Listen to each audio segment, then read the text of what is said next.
আফগানিস্তানে ভয়াবহ ভূমিকম্পে মৃত্যু হয়েছে অন্তত ৮০০ জনের, আহত হয়েছেন প্রায় ৩,০০০ মানুষ।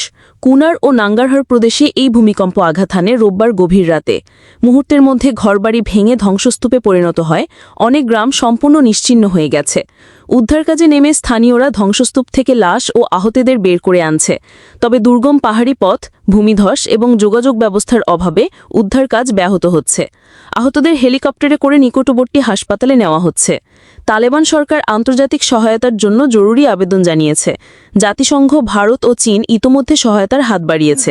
তবে গত কয়েক বছরে বিদেশি সাহায্যের পরিমাণ কমে যাওয়ায় বড় ধরনের সংকটের আশঙ্কা দেখা দিয়েছে। বিশেষজ্ঞরা বলছেন, হিন্দুকুশ পর্বত অঞ্চলে অবস্থানের কারণে আফগানিস্তান ভূমিকম্পপ্রবণ। কাদা ও কাঠের ঘরগুলো টেকসই নয়, ফলে প্রতিটি ভূমিকম্পেই ভয়াবহ ক্ষতিসাধ্য হয়।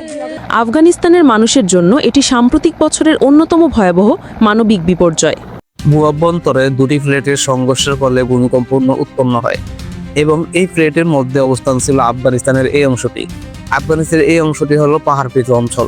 এখানকার বেশিরভাগ ঘরবাড়ি ছিল কাঠের এবং কাদামাটির তৈরি, যার কারণে এই ঘরবাড়িগুলো কিন্তু ভূমিকম্প প্রতিরোধী নয় এবং সেখানে ব্যাপক ক্ষয়ক্ষতি হয়।